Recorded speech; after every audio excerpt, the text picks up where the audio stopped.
today. Oh my god, what is that?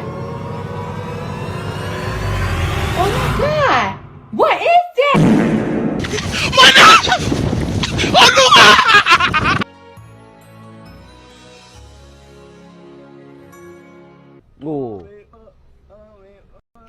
Pelan-pelan, tarik pelan. Capek ah. Assalamualaikum warahmatullahi wabarakatuh. Shalom.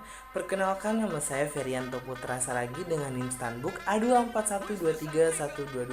Di sini saya akan menjelaskan hukum kekal momentum. Adapun tujuan percobaannya itu satu, menganalisis kekekalan momentum sudut pada cincin yang dijatuhkan pada disk yang berputar. Momentum sudut pada sistem cincin dan disk yang berputar dapat dianalisis menggunakan hukum kekekalan momentum sudut. Saat cincin diletakkan di atas disk yang berputar, total momentum sudut sebelum dan sesudah penempatan cincin harus sama. Yang kedua, menentukan kecepatan sudut melalui grafik. Menentukan kecepatan sudut dan disk sebelum dan sesudah cincin dijatuhkan. Data kecepatan sudut akan diplot dalam grafik omega terhadap waktu dari grafik tersebut. Kecepatan sudut dapat ditentukan. Yang ketiga, menentukan rotasi inersia awal dan akhir. Menghitung momen inersia di sebelum dan sesudah cincin dijatuhkan. Momen inersia awal hanya momen inersia disk, sedangkan momen inersia akhir adalah momen inersia gabungan disk dan cincin. Yang keempat, menentukan momentum sudut awal dan akhir. Untuk menghitung momentum sudut sistem sebelum dan sesudah cincin dijatuhkan, momentum sudut awal adalah momentum sudut disk saja, sedangkan momentum sudut akhir adalah momentum sudut gabungan disk dan cincin. Yang kelima, energi kinetik rotasi awal dan akhir. Menghitung energi kinetik rotasi sistem sebelum dan sesudah cincin dijatuhkan.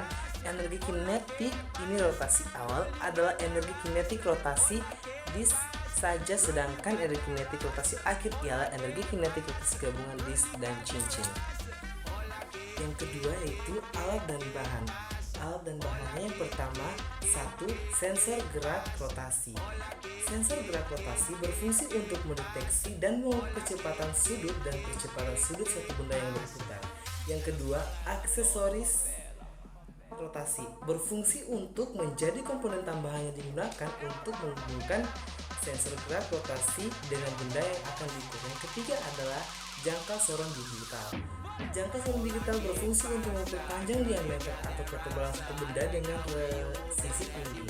Yang keempat, spirit level berfungsi untuk menentukan apakah sudut permukaan datar atau tidak.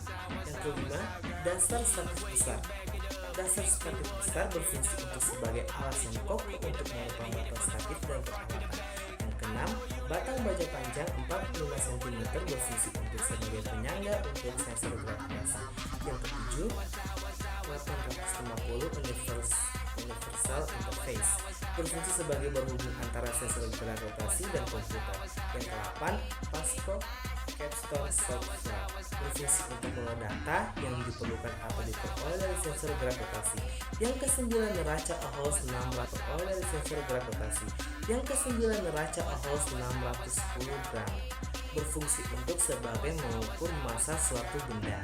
Yang keempat, hukum kekekalan momentum sudut. Hukum kekekalan momentum sudut tersebut menyatakan bahwa jika tidak ada gaya eksternal yang bekerja pada suatu sistem, maka total momentum sudut sistem tersebut tidak akan berubah. Dengan kata lain, jika suatu benda memberikan momentum ke benda lain, jumlah momentum kedua benda tersebut tetap sama sebelum dan setelah interaksi, asalkan tidak ada gaya eksternal yang bekerja pada sistem. Kelima, penerapan hukum kekekalan momentum sudut dalam kehidupan sehari-hari, yaitu contohnya satu, ketika kita berputar benda, misalnya saat kita duduk di kursi putar dan menjulurkan tangan, kita akan berputar lebih cepat jika menarik tangan kembali.